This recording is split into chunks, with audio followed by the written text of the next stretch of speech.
Welcome to a brand new episode of Sequel Rights, the podcast where we take a look at the franchises that make you go, "Oh, they made how many of those? God damn stupid ass movies." and we give each and every sequel a fair trial.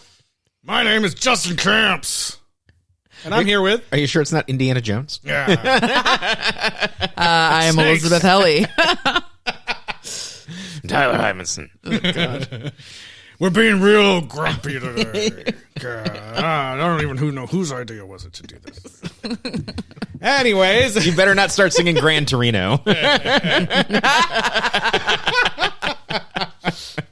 No, we're in a heat wave. Yeah. You know? Yeah. Welcome back to the podcast, everyone. We took a little break and we are back just in time for some festive Thanksgiving-themed, at least one Thanksgiving-themed film. And we are, if you hadn't guessed, you probably didn't guess, but we're going to be talking about Grumpy Old Men. That's right. And it's The sole movie. sequel. The movie. Yeah. Not just in general. Like, do you know any Grumpy Old Men? A lot. A lot. But Not the 2024 presidential election. Oh boy. Hard swerve. Hey, this is a comedy show. Okay.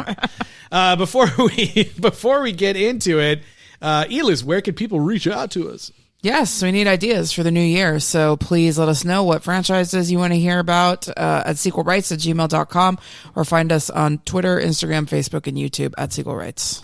And rate and review us wherever you are listening. Those ratings help other people find the podcast or share out this episode or other episodes that you've enjoyed anywhere that you have social media.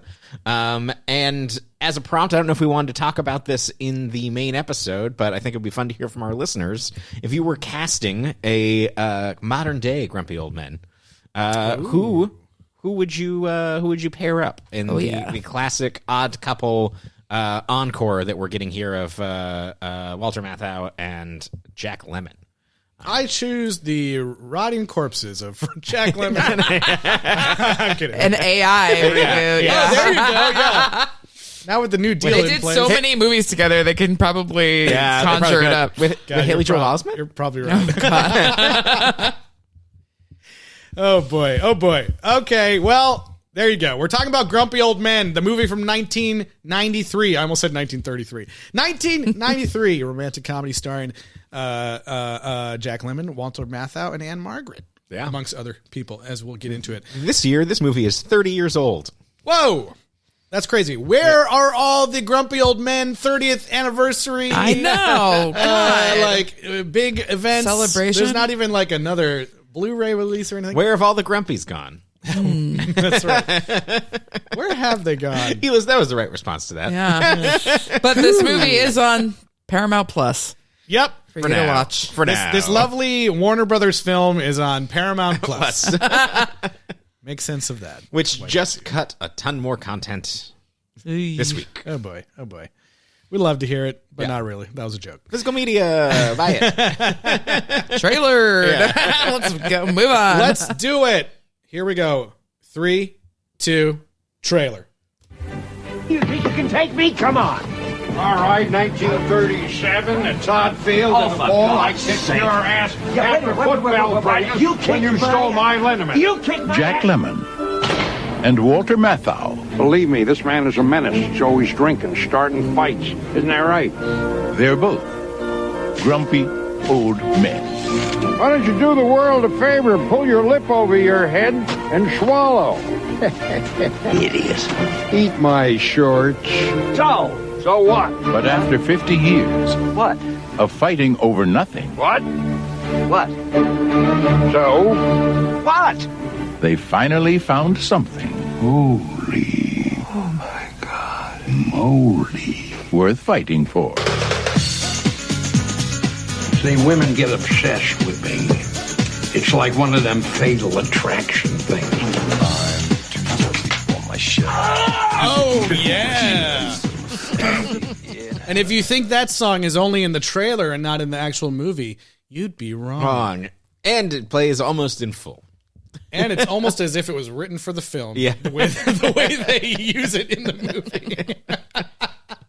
Oh, God. All right. Welcome to Wabasha, Minnesota. Wabasha. for this week's episode of Sequel Rights. It's a lot. There's a lot of snow in this movie. There is. Yeah. Yeah. And a lot of old people. So many old people. I was watching this and I was like, you know what? I think this movie is going to have to go toe to toe with A Christmas Story for the like most Midwest movie match off. I don't know. It's like pretty. I was wondering your thoughts on that aspect of it. It's pretty intense, I think. Well, because I mean, there was a Larry the Cable Guy one where we already talked about ice fishing. That was a Jingle All the Way. Yeah, and so we've already spoken about ice fishing, but I was still just as bewildered this time. And this, I feel like, is a way more accurate depiction of how everything is and like the life. You know, there's like a whole community out there, like lady selling. She's got her own store. Yeah, well, out you there. like People bring live. your shack out there and you just leave it there all winter? Yeah. That's legal? Yeah, certain places. Oh my God. I don't get it. Yeah. I've never gone ice fishing myself. I think I had the opportunity once, but never did go.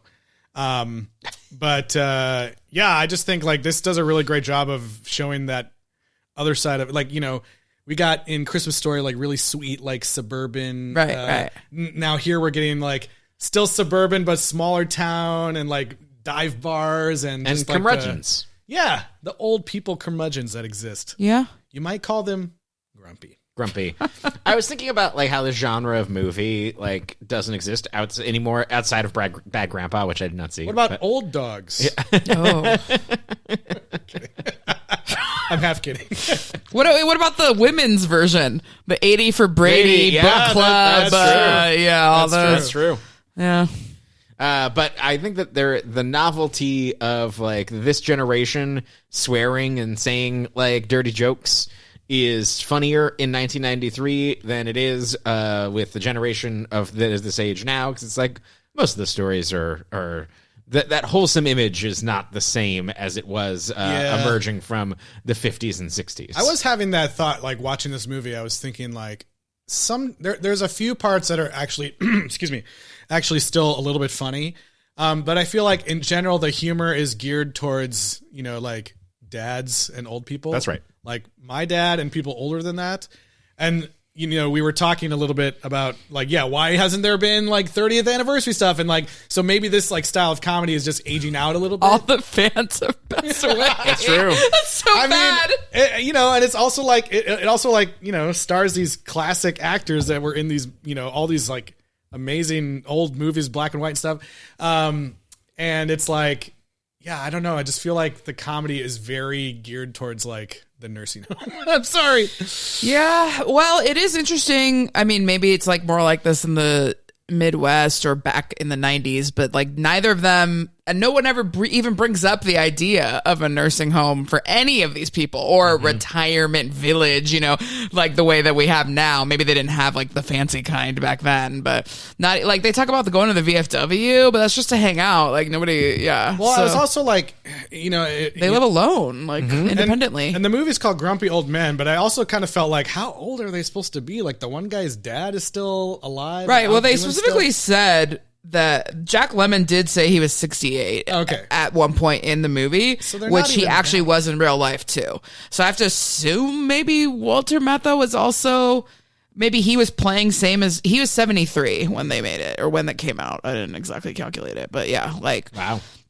So they're 5 years apart in real life. In the movie, I feel like they were playing same age because they fought over the same woman. Yeah. I think you're right. Yeah. Because they were like childhood friends. I'm sure they were probably the same age. Yeah. But Ann-Margret was a shockingly young 52 years old. Yeah.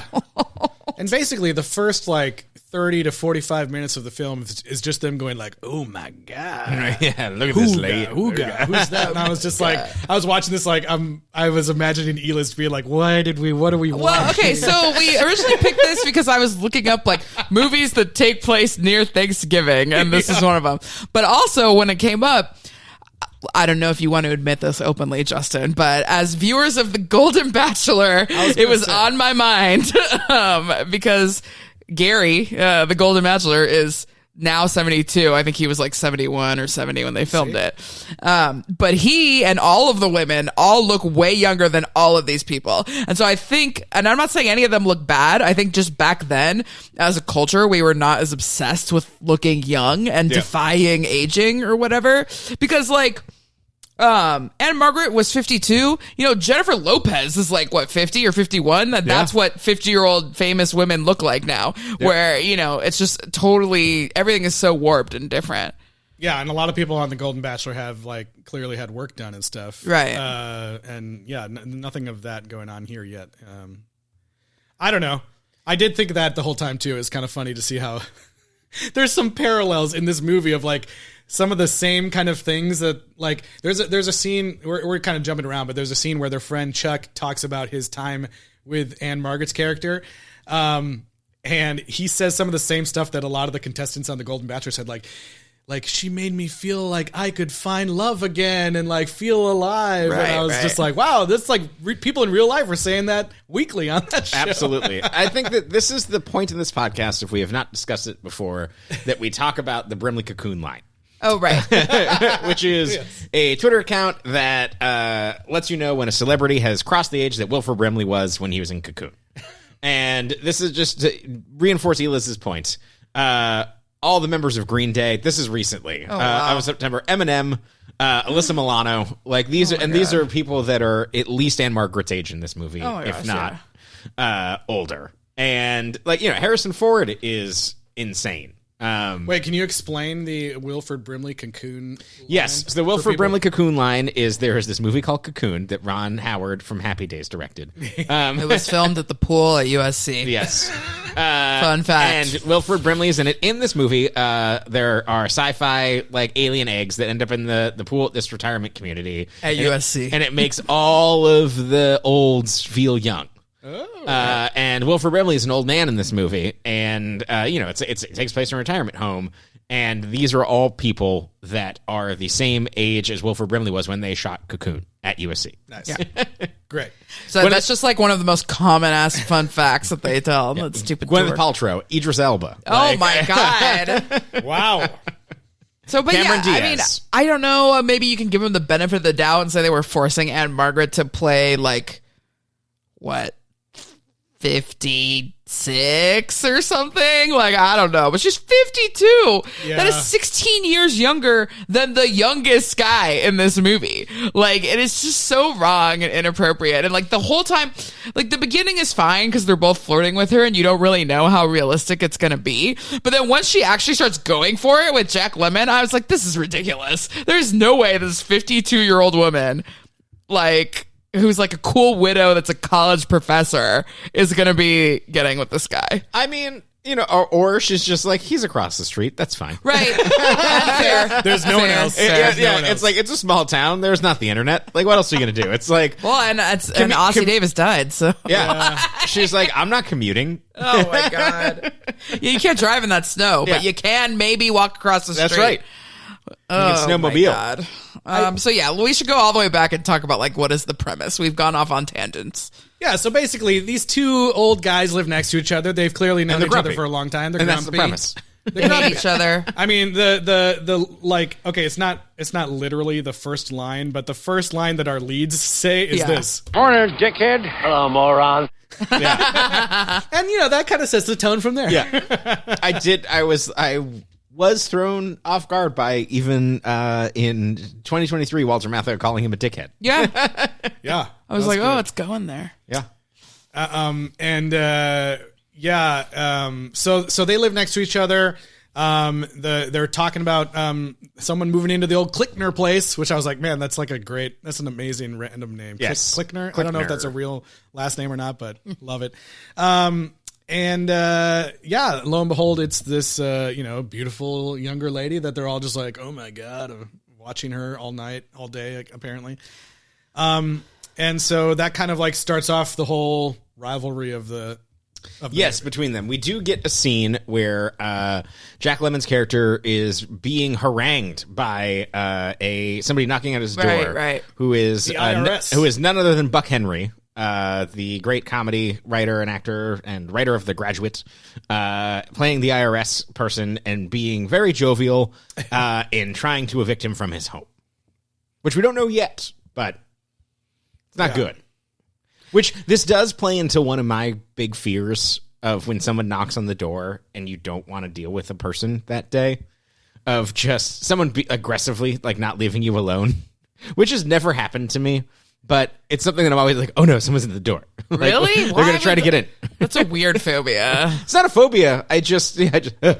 I was just kind of like, his house is big enough. Couldn't he have just like laid in his bed? And Yeah. Well, I was mostly surprised that, like, yeah, it is pretty ridiculous that he tries this, like, Aladdin sneaking out the window thing. if someone knocks on your door and you're not expecting it, and you're just like, I guess. But I thought it was weird that Walter Matthau, like, I was like, if you really hate him that much, you could have just ratted him out right here and movie over. Yes. So I thought, like, okay, maybe they actually, like, They do like each other. They other. But then it gets so ugly later on. But yeah, I mean, I don't know. Yeah. Classic, guys can't express their emotions in the right way. that's right. Yeah, and the way that he figures out to stick it to him is by implying that he's at a gay strip club. Yes. There was some homophobia in this movie. Yeah. It wasn't that bad because really he was just like, "What's a crazy place I can mention?" It wasn't that bad because then Ann-Margret's in a few scenes later, her character is just that was great. Like, are you gay? Like, it's fine. Like, but Maybe yes. in California, but not here. Yeah. There was.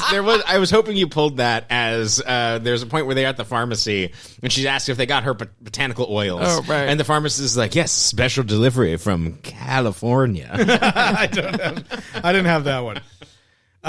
But I like the opening of this movie really shines the the chemistry that these two guys have that and they've been in so many movies together at this point. They're really like a comedic duo, the Odd Couple, and everything. I think that opening is just really one of the best parts when he's doing that whole bit of like, John Gusterton? Oh, Yeah. that loser freak weirdo. He's a drunk. He's a menace. He's probably drinking. So I mean, it's just really funny and watching Jack Lemmon pretend that he's like not him. Yeah. And I think that they are dressing them up to be very old. They look very old in this movie. Walter Matthau looks super old. Yes. I have to say, I know they're 5 years apart, but if I went back and looked at the old photos, like Walter Matthau definitely started out hotter. Like when he was in his prime, he was the better looking one. And then he didn't age as well, and Jack Lemmon aged better. Oh, interesting. I was watching an old Jack Lemmon movie. I don't think you have to be a woman to realize this. This What is am just I obvious. just didn't go back and look. One of my look at their coworkers old has a Turner Classic Movies is always playing in their office, and there was a young Jack Lemmon in, and Lucille Ball was in it, and there was a lot. It appeared to be either way, wherever it was supposed to be said, it looked like it was like an Arabian Nights type of thing. Oh no! And I was like, oh, this is going to be problematic. Oh boy.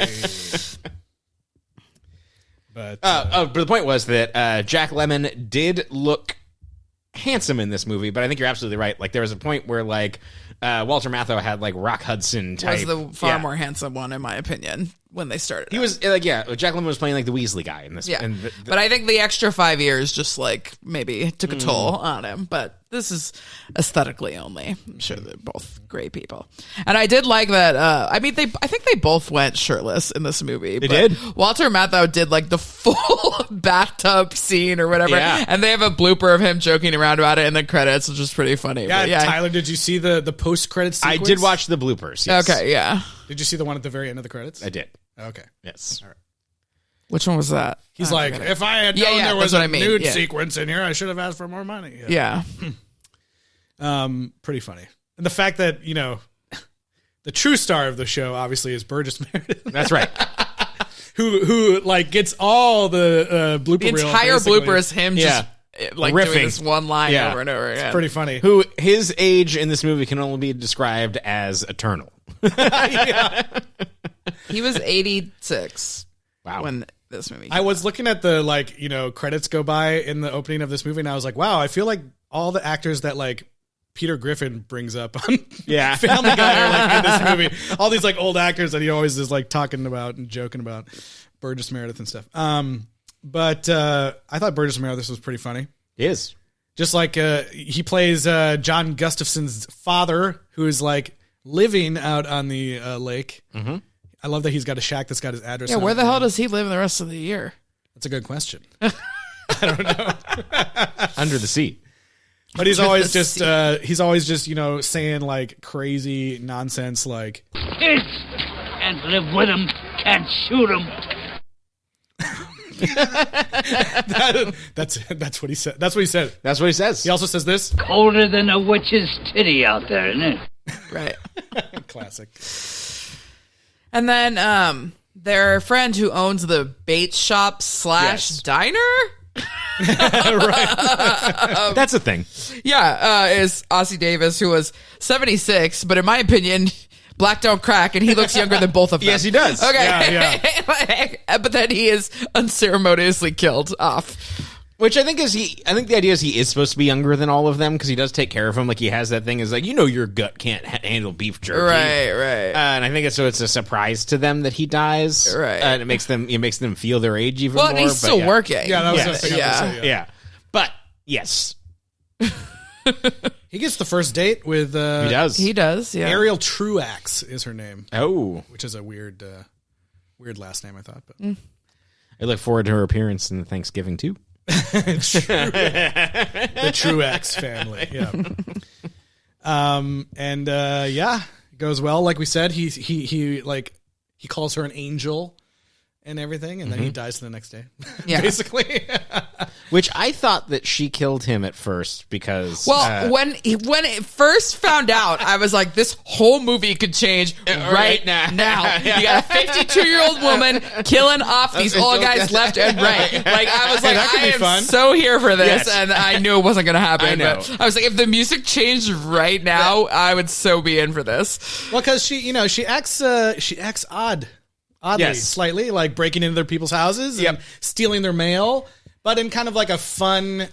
Nothing ever seems, off. I don't know. I literally wrote down manic pixie dream old woman Yes. and then crossed it out and wrote angel. So, because he said specifically, she's not a woman, she's an angel. Yeah. So she is like a old version of a manic pixie dream girl exactly. Yes, for exactly. old men. yeah. So Yes, that's exactly what this is. yeah. Before people were talking all about that. And a murder. I mean, I wouldn't have minded. I still think that she was just like, I just want to know what it feels like. So do you think she killed her first husband too? Yeah. Oh my God. Jesus. Or her other former husband. Murder never crossed my mind once. I just thought she No. was weird, but then I thought, she's weird, but all of it is really genuine. Like when we get to have more of the scenes where she's actually having the conversations and trying to like pull out like why people talk this way or like why are you like this and who are all these people and On the murder spectrum, you have no feelings and big feelings. She's a big feelings murderer. who likes saunas in their front yard. That's right. I mean, just everything we set up for her the whole movie, I still just don't fall for her falling for Jack Lemmon. It's just crazy. It makes no sense. It is insane. It does like if you think about it that way, it does make it seem like she came here to purposely kill him. he was or marry him and then he was her yeah. mark and shit and he fell for it and then now. But he doesn't have any money or anything, so it's that's true. He's poor, so I guess that's how you know it's real. Why would you marry him to steal the money? Yeah, he ain't got it. So yeah. So after Chuck dies. Well, we should also talk about they set up this like younger generation thing. Yes. So like Jack Lemmon has a daughter, Daryl Hannah, and she has another little girl. And then they also reveal that his son died in Vietnam. But then Max, Walter Matthau, also has a son who's like running for mayor. Yeah. In late November. I was like, who has an election in early December? Because they know the results of the election before Christmas. Right. So that makes no sense. I don't think that there are any local elections held in December. But anyway, he was running for mayor. He became the mayor, and he always had a thing for Daryl Hannah. New theory. Ann-Margret killed the mayor. It was a special election. She does. I now need to do a recut of the killer trailer to this movie. Yeah, because you can use that part when she's like, Be "You're right. efficient." You're right. It's bedtime." And then she goes to the door and locks it. And he's like, "What did you say?" I said it's bedtime. We should recut the I said trailer. it's We can totally do it. I pulled this is like the trailer I played was like the classic trailer, but there was for some reason an HBO Max. It was not on HBO Max, but an HBO Max like modern trailer of Grumpy Old Man. But I didn't use that one because I like to use the original one if possible. Yeah, because you can hear the trailer guy. Yeah, exactly. Oh man. So yeah, and also Daryl Hannah's going through a divorce because her husband's a piece of crap. Because her husband is Shooter McGavin. A young Shooter McGavin. You're like, I should have known you were going to grow up to be a real piece of shit. He's also a Skrull, I think, right? No. Yes. Was he? No. I don't think he was. I can't remember. Scrolly McGavin? Oh no, he was. He was a Skrull. He was a Skrull. He was like a Tucker Carlson Skrull. Yeah. Yeah. Oh my god, that show. Terrible. Please, why did you even bring that up? Sorry, I was just thinking of other things he was in. He's been in like 1,000 things. Yeah, but that was like the most recent. Okay. Also, I saw there was like some video of him super drunk at a baseball game or something. Recently, very recently. And some guys were like, "Shooter!" Yeah, I was like, oh my god. Buy him around. Shooter! So you talked about I'm Too Sexy already. There's a whole sequence, and I just thought it was really funny that, you know, he's like, "I'm too sexy for my hat," as he's like trying on different hats. And I was like, Jesus Christ. Does the actual song repeat hat that many times? I think it does, yeah. Or does it At the very end, it's like, "I'm too sexy for my hat. Too sexy for my hat. Too sexy for my hat." Oh my god. I don't know if it's like that. No one's ever actually listened to that song the whole way through, by the way. That's right. Because it always cuts off when you change scenes. But they also reference Home Alone. Yep, they do. They reference Risky Business. You can tell this came out in the 90s. We got a Home Alone reference, which is, I think, a year later. Yeah, we've got Risky Business. Wait, Home Alone was a year after this? No. Home Alone was like, I think 92? Home Alone was 92. Oh, right, yeah. And then Risky Business, and we also have Martin Land. Martin Land. Words. Walter Matthau saying this. Eat my shorts. Which I assume is a was that a Simpsons reference? Yeah, don't have a cow, man. Eat my shorts was a Simpsons reference. I'm a liar. Home Alone was 1990. And I messaged Eliz about this, but the score is done by none other than Alan Silvestri. That's right. And now, I don't know if you heard this or not, but towards the end, like, it sounded like they were playing A Whole New World on loop. Yes. Really? Yes, oh my god! indeed. I probably blocked it out. There's also some Jaws, like this. straight up Jaws ripoffs. So it was just Jaws in the thing, beginning yeah. of the movie, before they even showed who the score was, I was like, this is so classic, like 90s family movie. Like, this has got to be one of the guys that did this, like one of the main guys. And then it's like music by Alan Silvestri, and I was like, yeah, that sounds right. I wish I could almost pause this and find the clip just so you my hear it. God. But I'll try to. It's I'll in try there. to edit it in. It's in there. Okay. I thought for sure you would hear it. It was like so obvious to me, and I looked it up, and there's some other people posting online about it. John T. Batman. Yeah, I just thought that was really funny. Like the whole end sequence where they're like getting married and stuff, playing that song in the credits too, a little bit. But it was funny that it was like so referential of that time, which I guess makes sense. Comedy movies now do the same thing. We'll be like watching it later and be like, I don't remember what that was about. The spice must flow. Right. Ah, boy. So there's a whole, there's a whole lot of time spent in the ice fishing. Right. Yep. Lots of people, lots of fishing going on, shenanigans, people losing. Walter Matthau loses his Red Ryder BB gun. his Nope. Green Hornet. Yeah, right. Was it really called Green Hornet? I thought he said it was called He said it was called the Green Hornet, but it's clearly a duck. Yeah. Yeah. I don't know. So if you're ice fishing and you don't want to lose your pole, Is this a Jeff Walter Foxworthy Matthau joke? did. Yeah. You might be a Minnesotan grumpy old man if. Wait, no. That would have to come as the punchline. Right. Yeah, Shoot. I messed up the joke. You're already doing it. You're like, if you're ice Comedy. fishing, and But anyway, if you're ice fishing, you got to be able to focus. that's right. That's right. And additionally, nobody wants to be old. So This is you true. can feel more youthful And you could also be more creative. You get that fish focus. Yes.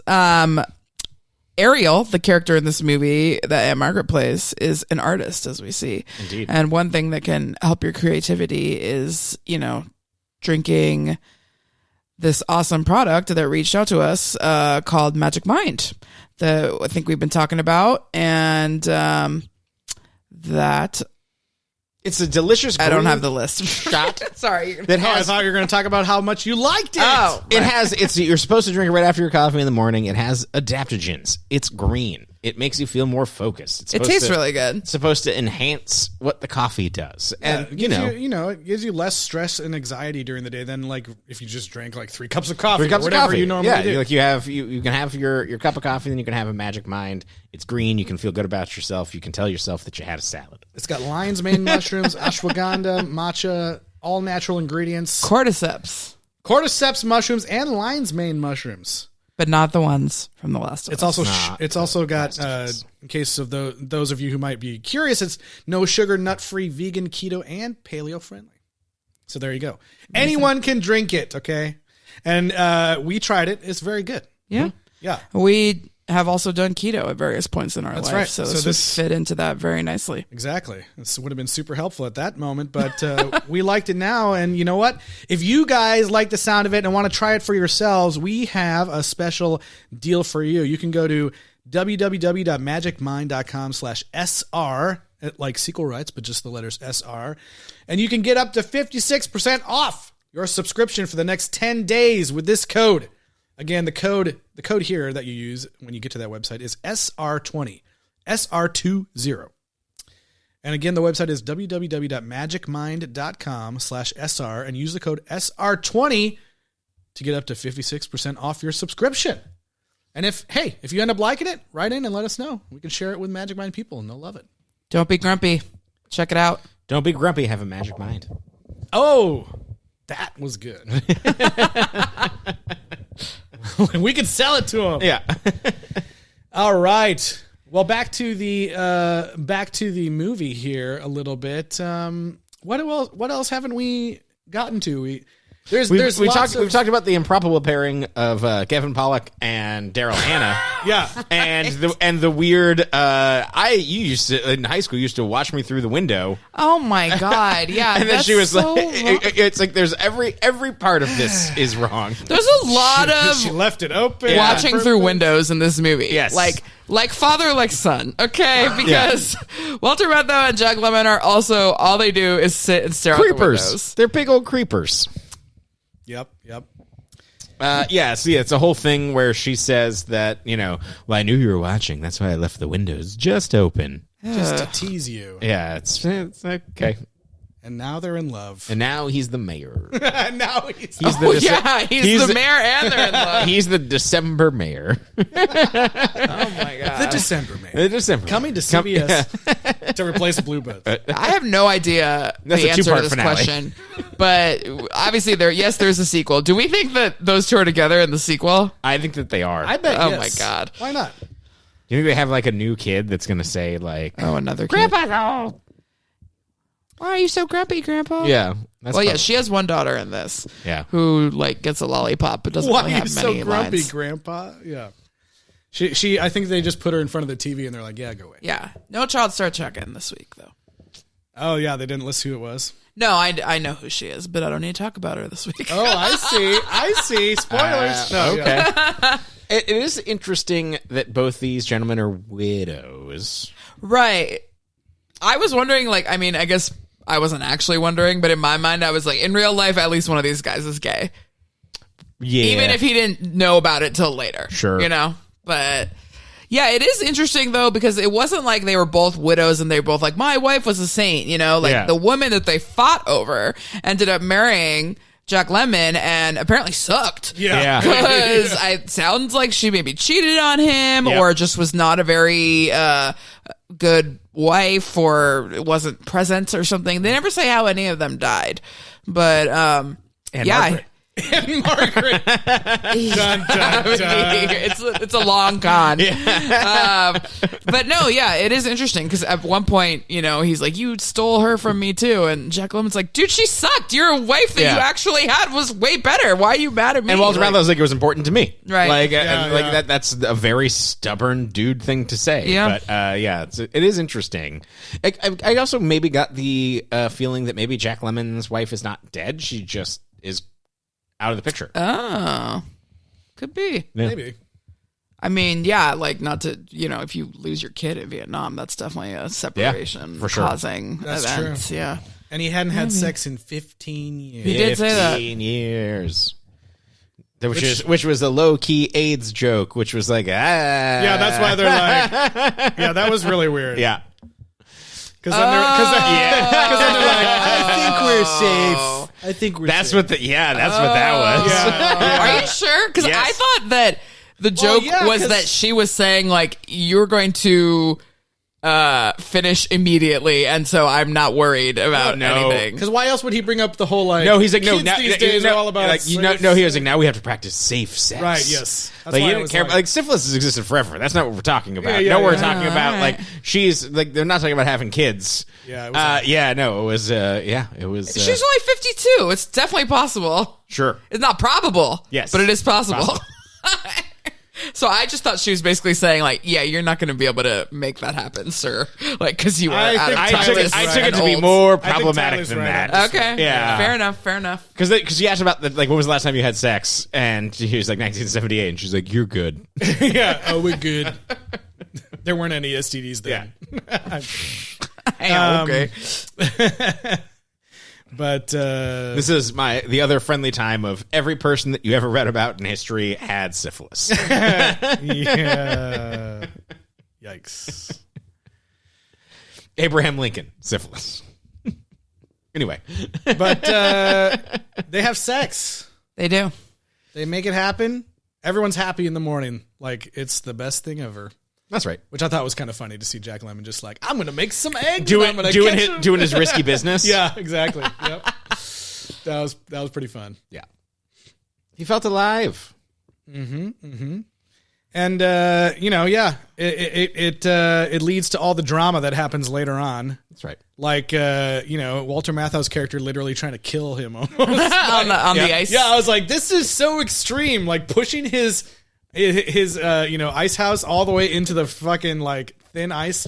Which again, like this is Dangerous and like just like horrible. This yeah. is toxic, like masculine behavior Right. at its core. Where, like, for whatever reason, I agree with you, Liz. There's no reason that Ann-Margret would choose Jack Lemmon, but like that's what happens. She's being nice to everyone in the neighborhood. She chooses this guy, and like the whole like third act of this movie is about like is Jack Lemmon removing himself from the equation so that it opens up the lane for Walter Matthau, and it's just like, what the fuck is that horse shit? Like that is such insanity. No one at any time ever says like, oh, hey, do you like me? Do you like him? Do you like either of us? Yeah. Are you a homosexual or heterosexual? Like, Right. are you bisexual? No, like, It's like do she you even want to, She clearly liked him. Like she could have picked whoever she wanted, and she Right. picked him. Like, yeah. Yeah. I do maintain that it's only because Ossie Davis went and died. Yeah. Okay. Like, I think that's correct. But like the idea, like the whole way that this transpires is gross. yeah. Yeah. I mean, at any age, Yeah, with at any any age. woman, you Yes. should not be like, well, I guess I will like step aside so I'll that step aside. this guy can have her. It's like, does you even know she There's- like? yeah. You have no agency here. We're Right. making all the decisions. Yes. Yeah. Yeah. Exactly. Yeah. It's So just- noble. So. Yeah. It's terrible. But then she ends up fucking him. Like, which is even more She's like baffling. marrying him. They already fucked earlier. No, on. no. I mean, like it's implied that she fucks Walter Matthau for a little No, bit. it's not. No, I didn't think so. Okay. I thought that they were just hanging out and being friends, and that they. Well, he didn't do has it. her arm around her at that one point. Yeah. No. I think she's just letting him do that Yeah. to annoy Jack Lemmon. Because she makes it look like I still have feelings for him. I don't think they did anything. Okay. I doubt it. Yeah. I mean, I'm not blaming her if she did. I'm just That's saying. true. Yeah, if you're bored, I guess. Yeah. I did like She's not ice fishing, I'll tell you that. We talked about how she was an artist, and I was just remembering back with other scenes like with Walter Matthau. Yeah. I love that she has that like statue, that huge statue of her husband. Yeah. And it's like so huge that like his genitals are like at eye level. Which I thought was really funny. That's pretty funny. Yeah. She has a lot of insane art. Her house kind of sucks. Yeah. Too much. She's crazy. It's kind of an insane movie to talk about because it's basically one bit sustained over an hour and 40 minutes. One bit that's already been playing out for 50 years. Yes. yeah. It's just the latest version. Right.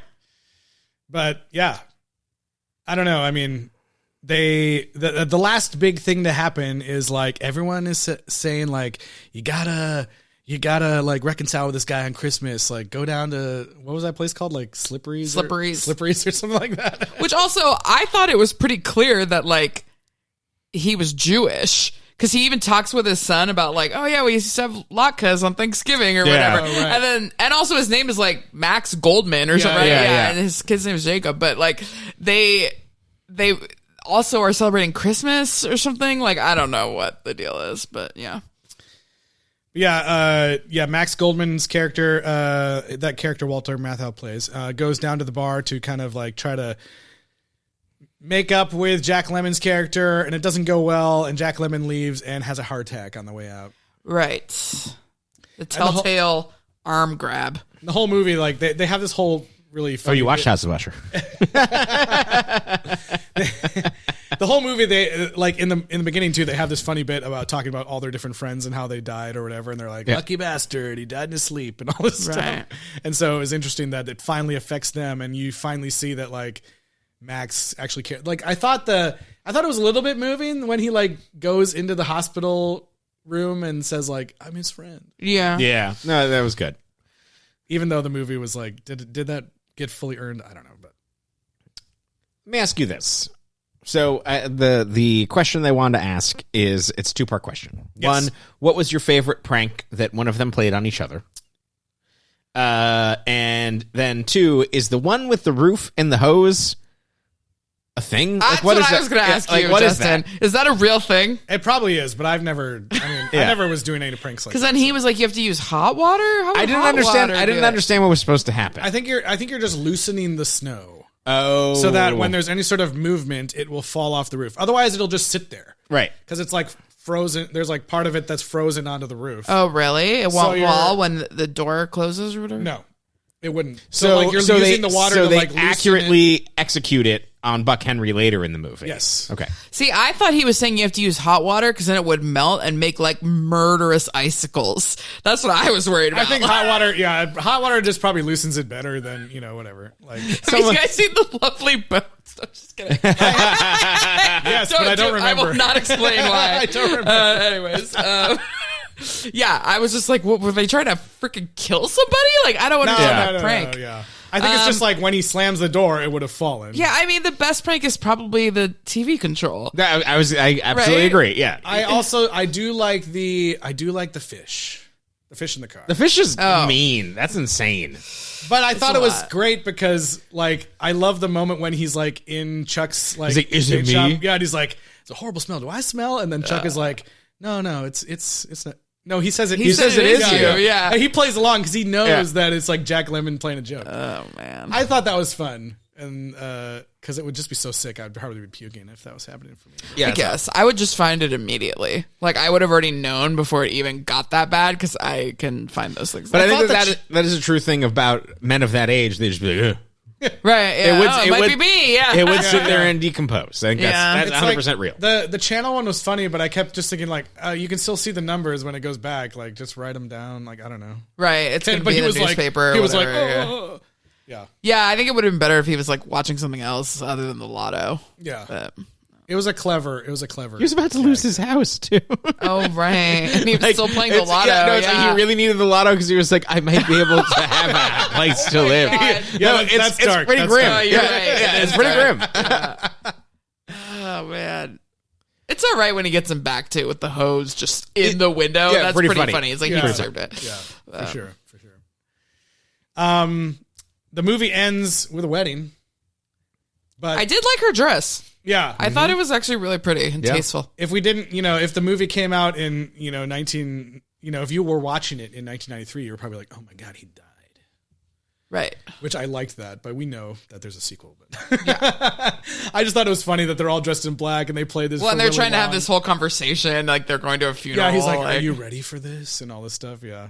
And then Burgess Meredith is like, get your fucking asses in here. Yeah, and he takes off his like black jacket and it's a tux. So I like that. It's super creepy that he like kisses her on the mouth like way too long though. Yeah. Everyone's just so creepy to her the whole movie. It's sad. Yeah. Yeah. Also, no Bechdel test. She never speaks to Daryl Hannah. Not even once. Okay. I know. I almost was, when you said that, I was almost like, are there any other women in this movie? Yeah. I was like, oh yeah, Daryl Hannah. Right. Yeah. She never says like, I'm in love with your father. We're getting married or anything else. Because to be Bechdel test, they'd have to be talking about something other than him. But they don't even speak at all. Yeah. Even the lady, the convenience store ice fishing lady doesn't talk to she any doesn't talk to either. any other women. Yeah, and the movie, like, we see Daryl Hannah and Kevin Pollak get together because, like, she keeps the curtains open again. And it's like, oh, God. There's no one else to choose except your pervy next door neighbor. Proximity. Yeah. If you're going to leave the curtains open, you have to do, like, a Taylor Swift style message, but not, like, actually change clothes. Right. That's just like, bleh. Proximity is definitely more of a thing, I feel like, in the Midwest. True. People are just like, who's here? Yeah. I think that's true. I think that's right. Is that why you left? Yeah. You never know. Oh, God. Who's here? Oh, God. Well, you want to talk a little bit about, like, we didn't even mention the director of this movie. Oh, yeah. So this guy, I looked him up as we were watching, and he is pretty interesting. Donald Petrie, right? Donald Petrie. I think that's how you say it. I don't honestly know. If you had to guess, well, first of all, everyone knows him first and foremost for creating the Chicago television universe. What? Your Chicago MD, Chicago Fire. He created those? Yes, he did. I thought it was like a Dick Wolf situation. Yeah, he's just a director. He's just a director. Oh, okay. He didn't create. But he's one of the main producers. And Oh, directors got it. Yes. Okay. He brought you your Mystic Pizzas. Oh. He did Miscongeniality and How to Lose a Guy in 10 Days. The Richie Rich movie back in the day. Mm-hmm. And he's connected to Nia Vardalos. Yes, he did my Life in Ruins movie that she was in. And then he went on, like, he did the Welcome to Mooseport, Just My Luck. The Lindsay Lohan movie? Yes. As he was, so he basically kept making the same type of movie until people got tired of those types of movies.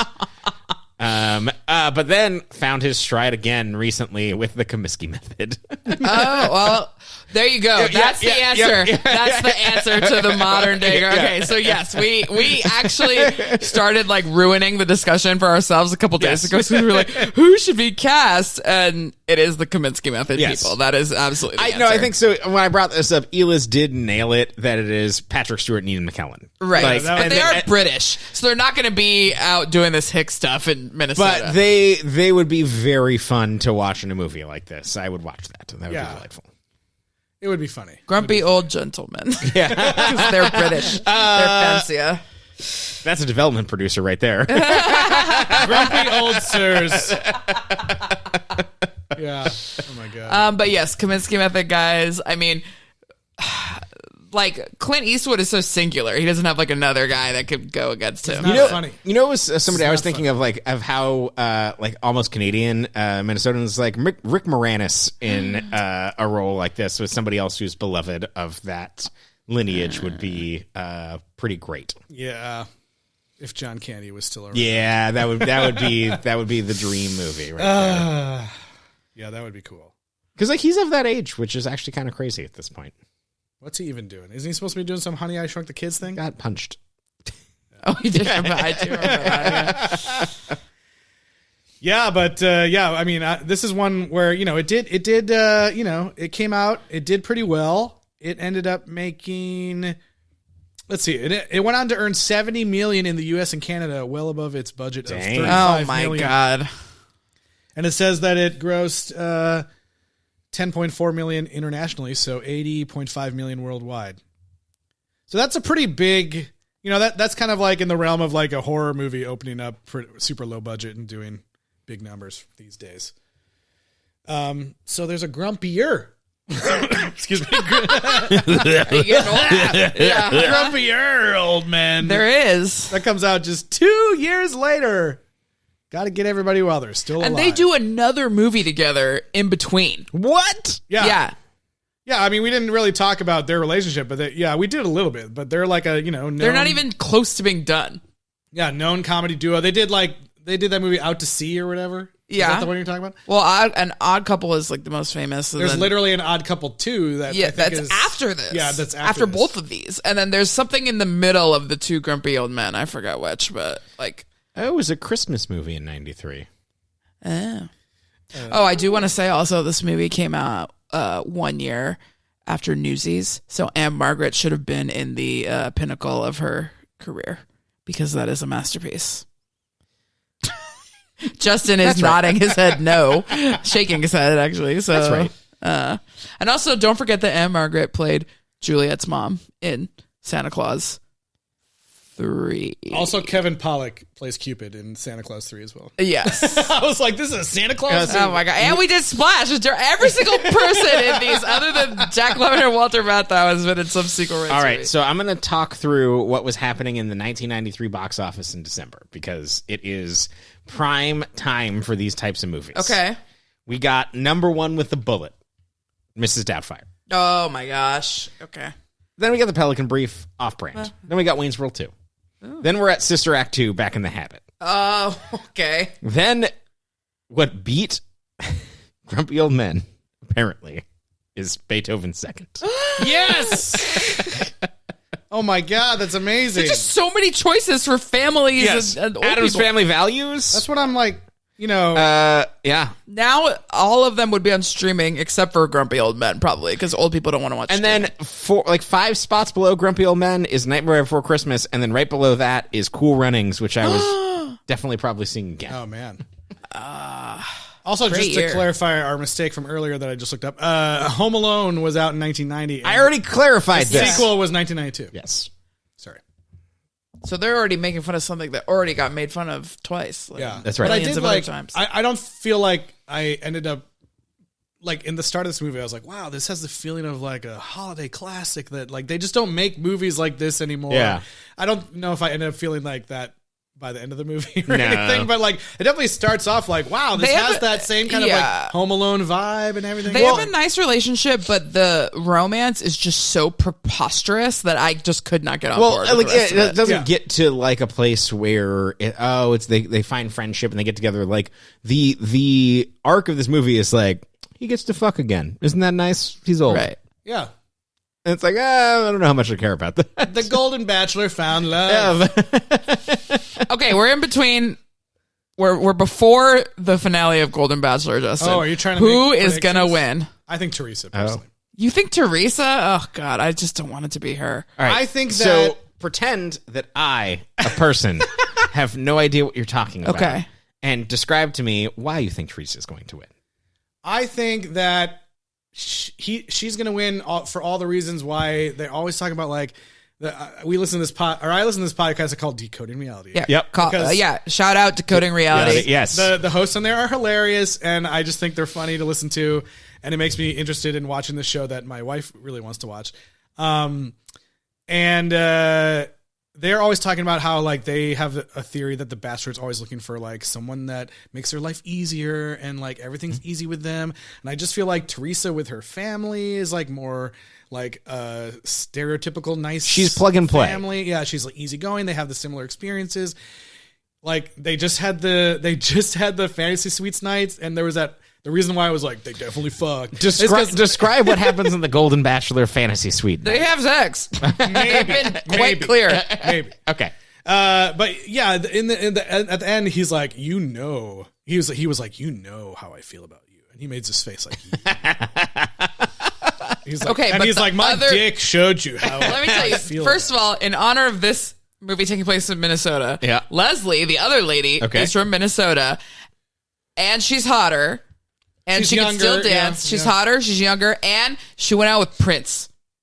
I mean, it's pretty dope.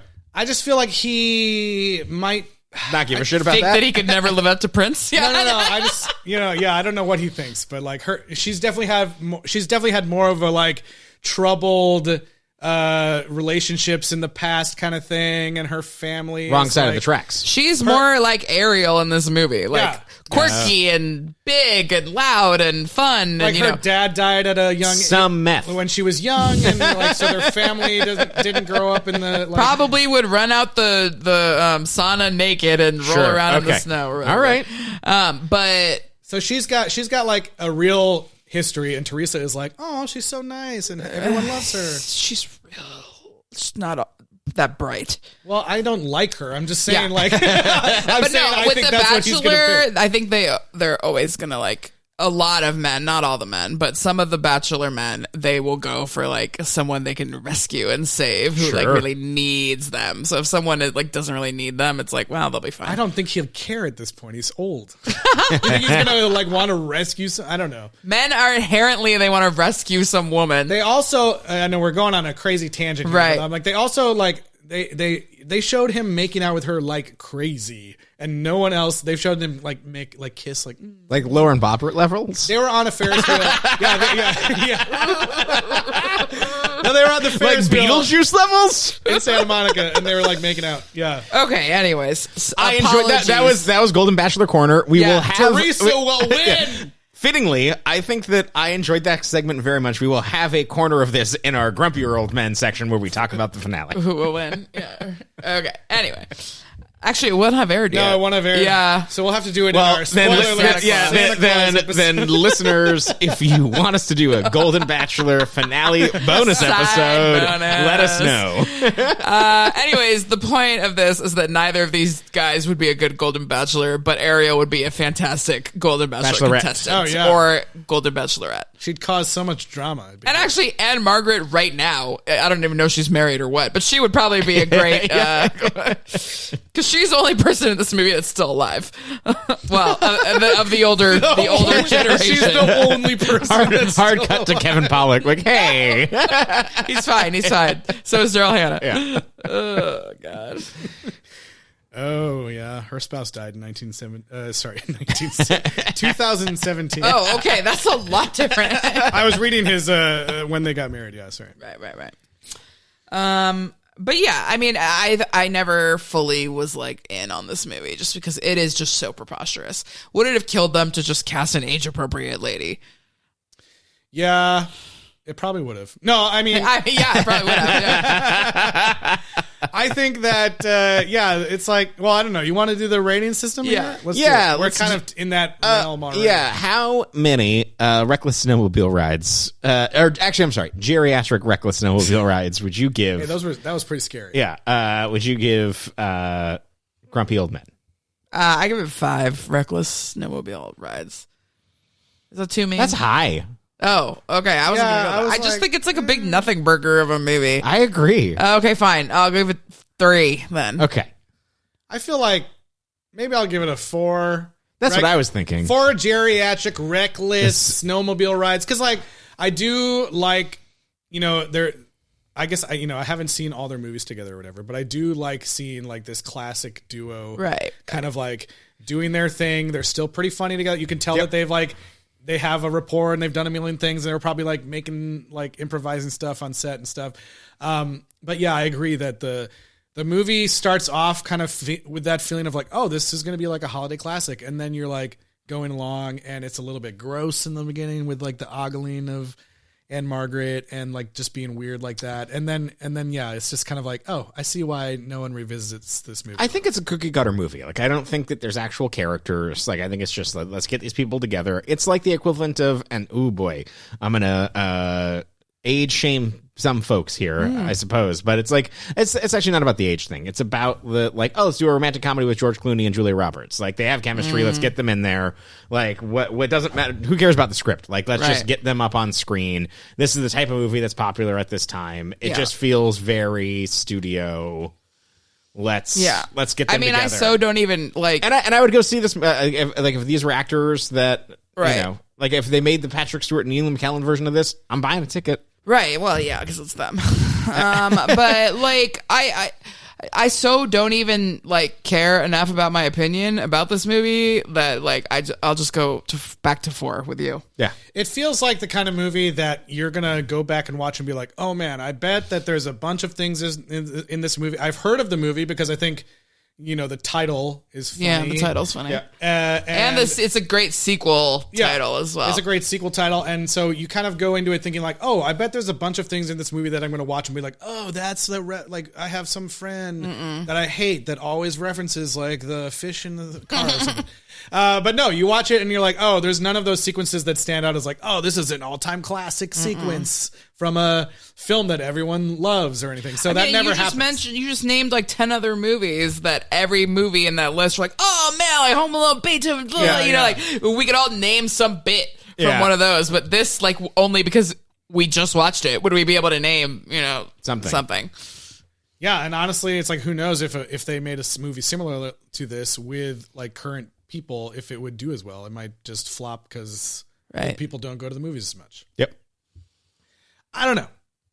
But also, I feel bad that all the ideas we came up with were white people, so I'm going to come up with some various ethnic grumpy men later. That'd be great. Either two like old Asian guys, or even like an Asian guy and a black guy who don't like each other or whatever. Just whatever. I'll figure it out. That would be great. I'd watch that. I will pitch them by next week. I do kind of wonder why, if this movie was so successful, why they haven't like tried to bring it back. Right. IP is everything. Yeah. Someone will bring it back someday. Don't you worry. Sequel rights will be there to watch. What would the prequel be called? Old Men. Grumpy, ornery old men. Grumpy middle-aged men. Yeah. Soon to be grumpy. Nope. Happy aging people. It's not even. It won't even be a prequel. They just need to fully reboot it. Yeah, I'm just joking.